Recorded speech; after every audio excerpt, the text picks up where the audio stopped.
2025 was a record year for ETF launches, more than 1,100 total. With the addition of more than 900 new ETFs last year, the active ETF market has not only become larger, it's become more diverse. There are now more than 2,800 active ETFs, and the universe is set to become even larger. There are more than 1,000 funds currently waiting in registration. Now, the only things that these funds have in common is that they don't track an index. Most are active as we've always known it. They're designed to outperform. Now, we have new kinds of active funds explicitly designed to do other things. Might be generating income, limiting volatility, packaging trades. These use cases account for an ever larger share of the active ETF markets.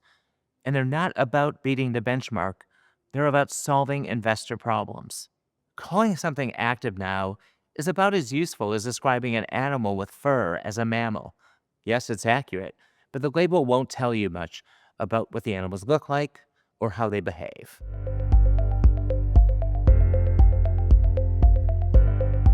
Well, biologists make sense of the world by categorizing animals based on how they act and what they look like.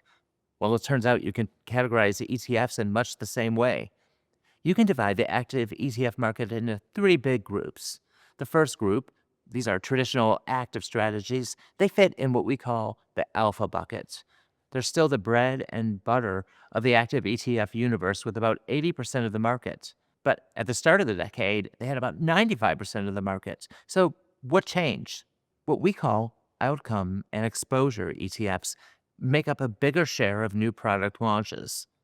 Last year, the largest number fell in the exposure camp. Most of these strategies were single stock ETFs. In fact, there were more new single stock ETFs than diversified stock portfolios launched last year. The outcome group has been the fastest growing bucket as investors have embraced buffer funds. We went from next to zero exposure 5 years ago to around 15% of assets today. Outcome funds, especially, have reset the active conversation. It's no longer just about price. The average expense ratio of one of these funds is around 60 basis points. That's a sign to me that when the value proposition is good enough, investors will pay for it.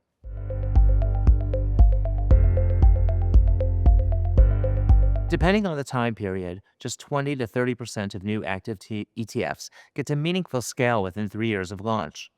I suspect that this current crop of new funds will fall on the low end. It's difficult to imagine that all 900 new funds are great ideas that will attract sustained demand. But product developers aren't irrational for launching despite poor odds. The victor really gets the spoils here. Our research has found that, on average, funds that get to scale earn at least 10 to 30 times as much as those that don't. So, if you're one of the winners, it's a huge payoff. A lot like remarriage, new products are a triumph of hope over experience. There are ways to improve the odds, though. For traditional active strategies, strong long term performance, deep advisor trust, and competitive pricing remain the characteristics most associated with getting to scale. Now, if you're an ETF built to access a specific market segment, what we classify as exposure ETFs, speed and structure matter most. Success here comes from manufacturing efficiency, white label scale, and or precise targeting. The audience is less price sensitive here, but the addressable market tends to be smaller. In the outcome oriented category, early movers have demonstrated that the right idea can build a franchise quickly.